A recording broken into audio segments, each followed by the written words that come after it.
queria cumprimentar aqui a mesa, o capitão, Wagner, o Paulo, queria cumprimentar aqui o João, o grande esforço que o mandato tem feito para fazer esse debate, construir o comitê aqui, né? Tem sido muito intenso e muito permanente essa ação do mandato nesse sentido. A Vládia, que está representando aqui a Associação de Psicólogos. O Chagas, eu queria dizer para você o seguinte, que me mobiliza bastante, né, o debate e também a participação das vítimas nesse debate, né? Tem uma pessoa lá em São Paulo, a Francilene Gomes, que é uma companheira nossa que foi vítima, né, dos crimes de maio, e eu debati muito com a Francilene durante muito tempo, né, de que ela desse um sentido político para a sua dor, porque a ação que aconteceu com o irmão dela foi uma ação política de Estado, e portanto era importante que ela desse um sentido político para a dor dela, né? E essa semana passada, foi retrasada, fui no Núcleo de Direitos Humanos da PUC de São Paulo, de Serviço Social, e ela apresentou a tese de mestrado dela e está pleiteando, né, já entrar no doutorado debatendo esse tema. Mas também queria dizer que no dia que o seu filho foi assassinado, eu estava aqui em Fortaleza. Eu vi toda a cena e o quanto é doloroso, e a gente sabe o quanto é doloroso quando eu escuto a Fran, outro familiar, escutando você aqui, né, a dor que quem sofre da ação do Estado, né, é uma dor muito intensa e com certeza é uma dor que nos mobiliza bastante, né? E também cumprimentar a vereadora Toninha, né, por estar aqui hoje. Então eu queria colocar alguns elementos antes de falar propriamente dito de como é que está o comitê, como é que ele está organizado. Eu acho que tem algumas questões que eu acho que são importantes, importantíssimas, né, para a gente entrar nesse debate. Eu acho que a primeira questão é que é o seguinte, né, o conjunto da esquerda, e é importante que a gente seja honesto politicamente, né, de onde a gente fala né, desse lugar. A esquerda, ela se preocupou pouco em debater política de segurança pública, ela não entrou muito nesse debate, né?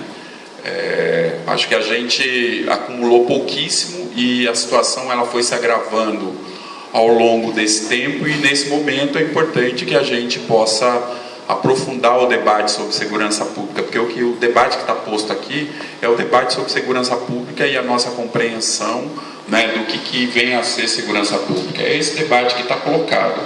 E é importante também que a gente tenha claro, né, que essa política, ela é uma política, né, desde a invasão portuguesa aqui no Brasil, que está colocado, seja pelos bandeirantes, seja pelos capitães do mato, né, ou pela a segurança real que vem para o Brasil e passa a estruturar, né, a polícia de segurança pública no Brasil, né, são 200 anos de polícia militar, né, e ao longo também desse tempo a gente tem grupos que a gente precisa reconhecer a sua importância nesse debate, né.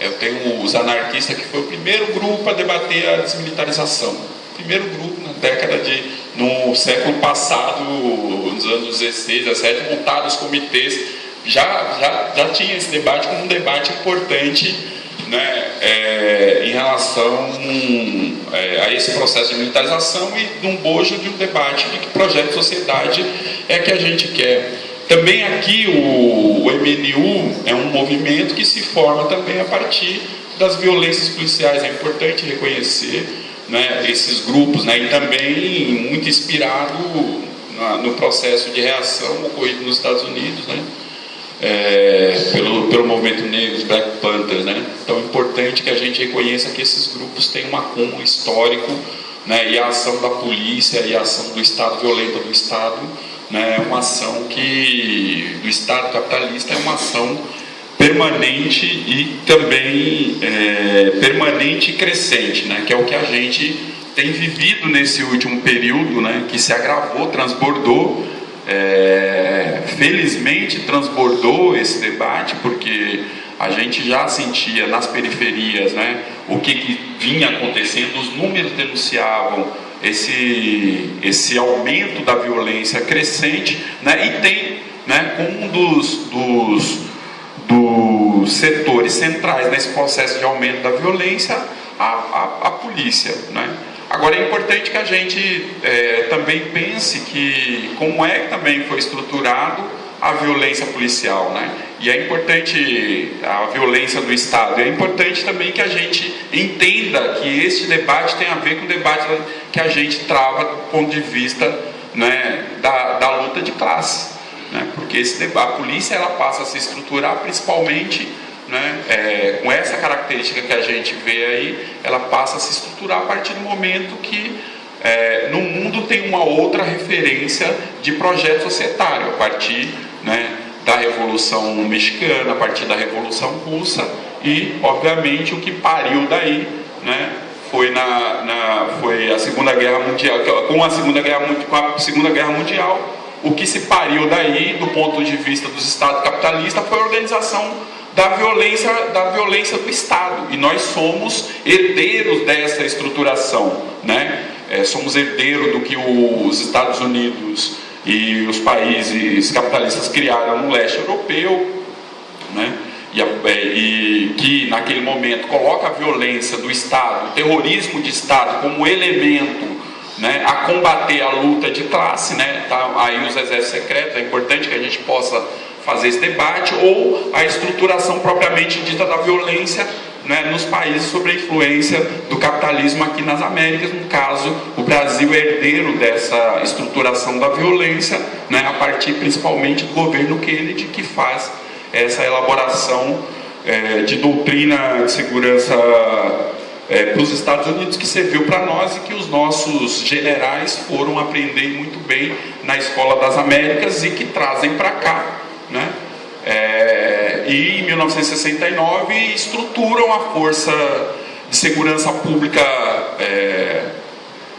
no Brasil. A partir dessa perspectiva, com as 5 em 68, 69, é estruturado a segurança pública no Brasil, né, que traz um elemento que é um elemento a se pensar, e temos que pensar muito nesse elemento, né, que é o elemento do inimigo interno, né? Além da polícia militar, né, ela ser subserviente ao exército como uma força auxiliar, né, a doutrina que se constitui aqui é a doutrina do inimigo interno. E é importante que a gente possa fazer a denúncia do que é, né, a doutrina do inimigo interno, porque é uma doutrina nazista, está lá no programa nazista. Os Estados Unidos importou para os Estados Unidos e exportou para os países de sua influência, e nós adotamos, né, esta política aqui no Brasil, e que a política de segurança pública, a partir daí, ela agravou muito a sua situação em todos os sentidos, né? E foi também adotando ao longo do tempo as doutrinas de segurança pública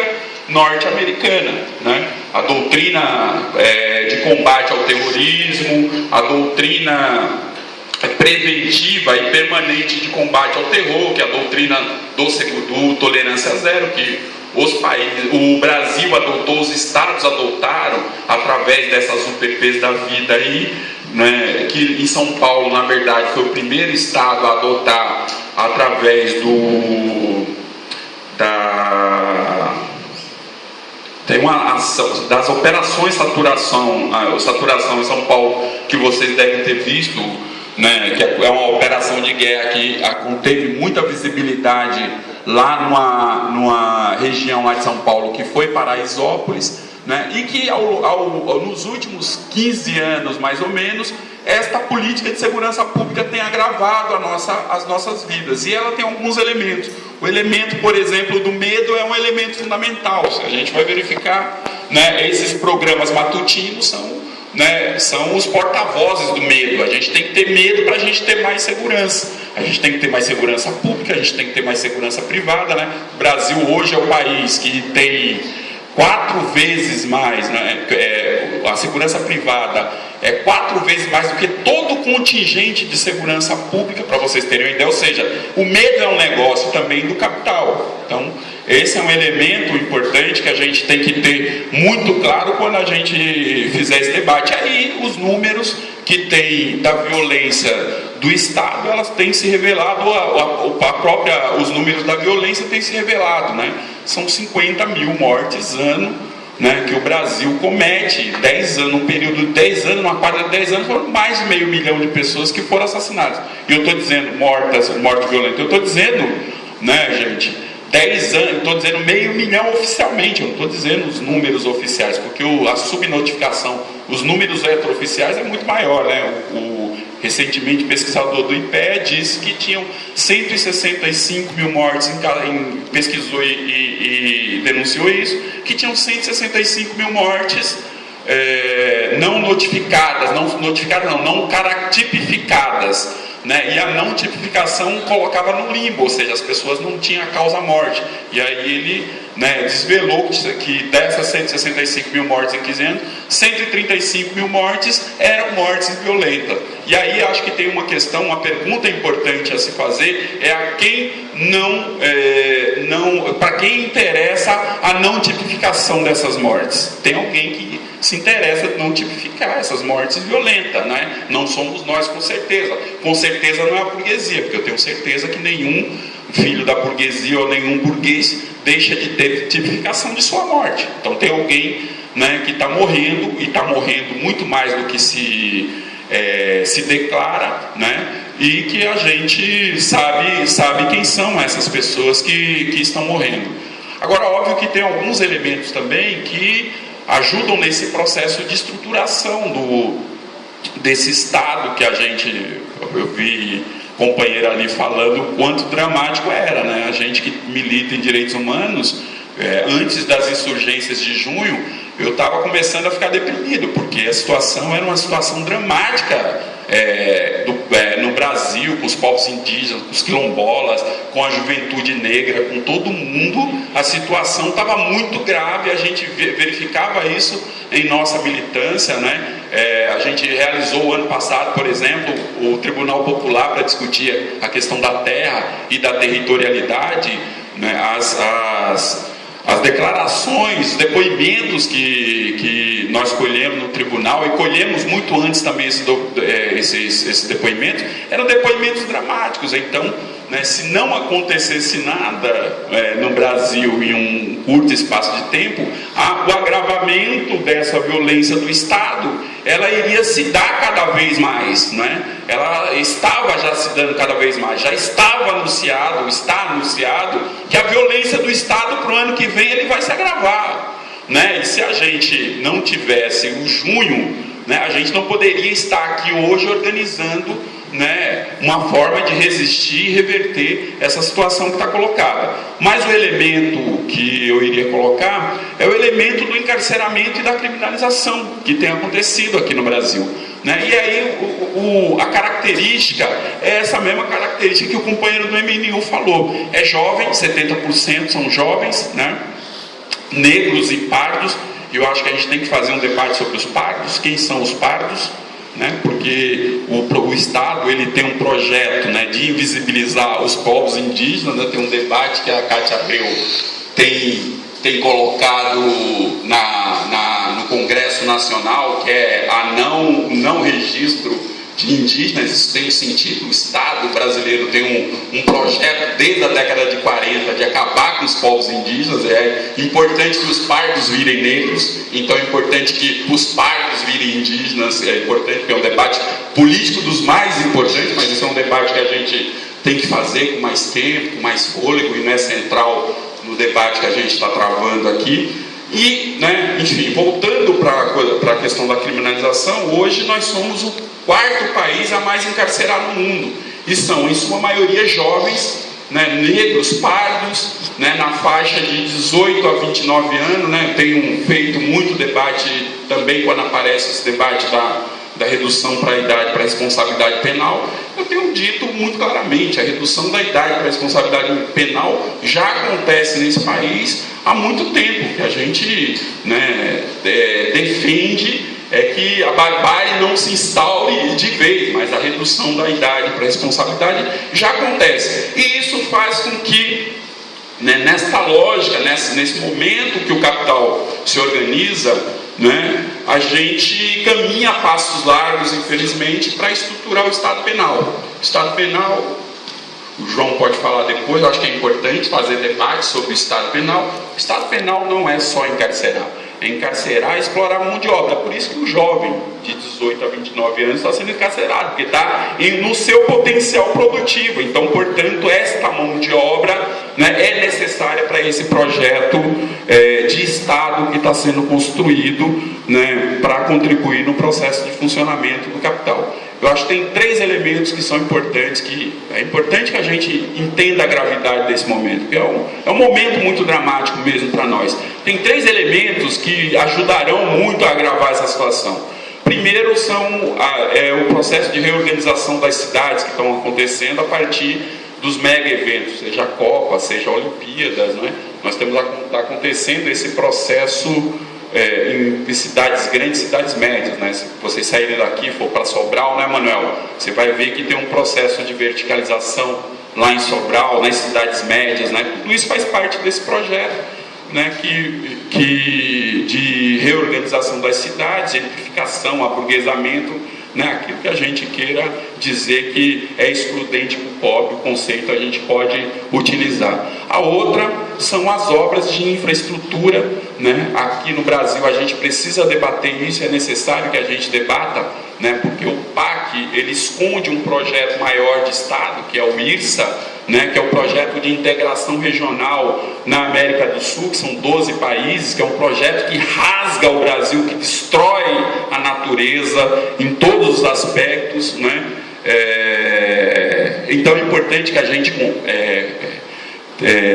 se aproprie desse debate do IRSA, né? A gente não tem se apropriado aqui. O eixo Nordeste recentemente, né, foi planejado, foi incorporado no IRSA, né? A Transnordestina aqui, né, faz parte do eixo, desse eixo do IRSA. A transposição do Rio São Francisco faz parte. É importante que a gente possa debater e compreender o que é o IRSA. E o outro elemento é esse mentiroso que diz que nos coloca em um outro patamar de produção agrícola, que é o agronegócio, que tem destruído floresta, envenenado terra, rio, né, tem matado, expulsado, né, diversos indígenas, quilombolas pelo Brasil, que é uma disputa infernal que a gente tem feito, né, para que o agronegócio não domine de vez o Congresso Nacional e possa aprovar todo esse processo destrutivo que tem acontecido no Brasil. Então, né, para que se faça toda essa mudança no Brasil, que é uma mudança destrutiva, né, esse processo de reprodução do capital nesta quadra histórica é absolutamente, visivelmente destrutiva, né? É importante que se estruture esse Estado militarizado, penal, né? E aí a gente tem vários elementos de militarização, não só da ação militarizada da força pública, enfim, mas a gente tem do ponto de vista da legislação. Aqui vocês devem ter acompanhado muito a Lei Geral da Copa. A gente está aí no processo de aprovação da tipificação dos crimes antiterror. Vejam só, gente, o quanto que é importante, né, a gente debater isso, porque essa lei antiterror, ela não é agora com a Lei Geral da Copa ou com a Copa do Mundo. A lei antiterror estava na gaveta lá do Gabinete de Relações Institucionais, ou GSI, não lembro, Gabinete, Segurança Institucional, já há muitos anos, né? Esse debate, o governo atual colocou na mesa para debater logo no começo. Quem segurou esse debate foi o MST e os movimentos, né, mais ligados, né, ao governo naquele momento. E aí eles engavetaram, esperaram o momento adequado para recolocar esse debate da lei antiterror. E quem são os terroristas? Os terroristas somos aqueles, né, indesejáveis que lutam por um outro projeto de sociedade. É isso que está posto. Se a gente vai verificar a tipificação, né, a gente vai verificar lá, ó, né? É por isso que a Rede Globo insiste muito no vandalismo, tem insistido muito no vandalismo, né? Porque a criminalização da nossa reação contra a repressão, né, será, né, criminalizado. Então todos esses elementos, além de outros elementos que é importante a gente estudar, porque, João, eu acho que tem 2 elementos da ação do comitê. Tem um elemento que é o elemento de mobilização. A gente precisa massificar, as pessoas têm que sair daqui com um compromisso de massificar esse debate. Então a gente tem que periferizar, tem que interiorizar, mas tem um outro elemento importante que a gente deixou de fazer e que a esquerda não fez, que a criminologia crítica, como falou a Vládia, faz, mas são nichos pequenos, são poucos grupos que discutem isso, que é discutir que projeto de segurança, do que a gente está falando, essas coisas a gente precisa debater, precisa fazer seminários para debater o que é essa política de segurança pública que o Estado capitalista tem organizado nos últimos tempos, e com que intencionalidade que se intensifica nesse atual momento histórico. É importante que a gente faça vários seminários para debater essa política de segurança pública que tá aí. Então é importante que, né, a gente debata isso e como é que incide na violência, precisa debater a reorganização das cidades de exceção, e como é que isso incide na política de segurança pública. Essa política do IRSA, é importante que a gente possa discutir como é que se organizou essa política de segurança pública. É importante que a gente possa debater, possa aprofundar, né, para que as pessoas tenham clareza, né, do que está acontecendo nesse momento, né, e que, infelizmente, né, com as insurgências de junho, transbordou, né, para que a gente possa fazer esse debate nacionalmente, que os setores, inclusive, ligados à direita, como Fórum Brasileiro de Segurança Pública, hoje entende que é impossível não fazer esse debate, né? Porque os dados, por exemplo, do Fórum de Segurança Pública, que eles apresentam, por exemplo, 70% da população brasileira não confia na polícia, esses dados já estão velhos, gente. Essa pesquisa foi do ano passado. A secretária, né, do Fórum de Segurança Pública, do Fórum Brasileiro de Segurança Pública, disse o seguinte, que eles estavam com essa pesquisa na gaveta e eles não tinham certeza se publicariam ou não. Ou seja, já fazia um tempo que eles tabularam a pesquisa e que foi antes de junho que eles não tinham certeza se colocariam ou não o debate.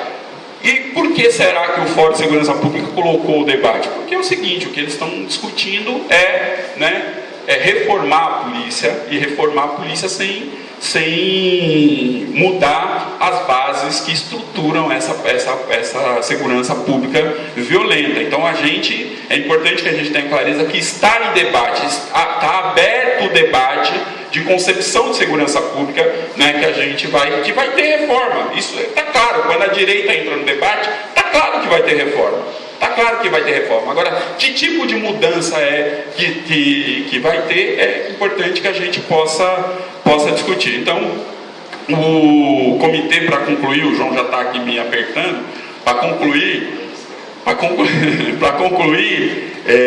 a gente está nesse processo de montagens de comitê pelo Brasil. Está tendo uma adesão muito importante, né?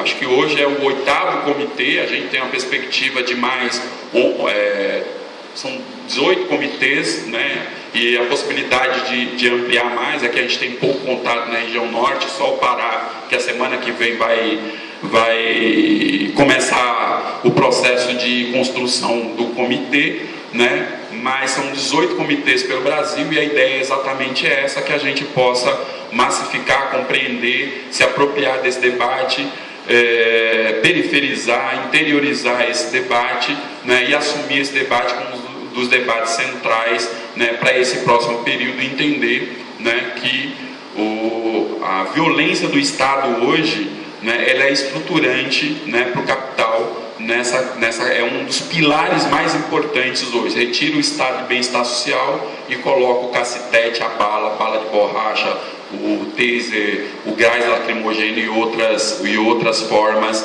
de oprimir e reprimir a população e aqueles que estão lutando por um projeto de sociedade melhor.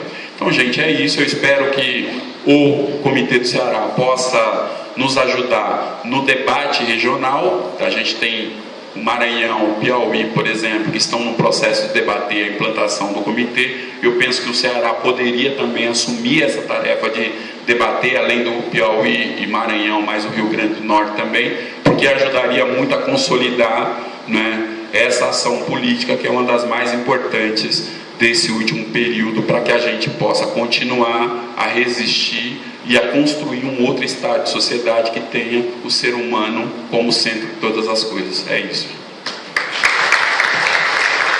Obrigado, Gil. Parabéns aí.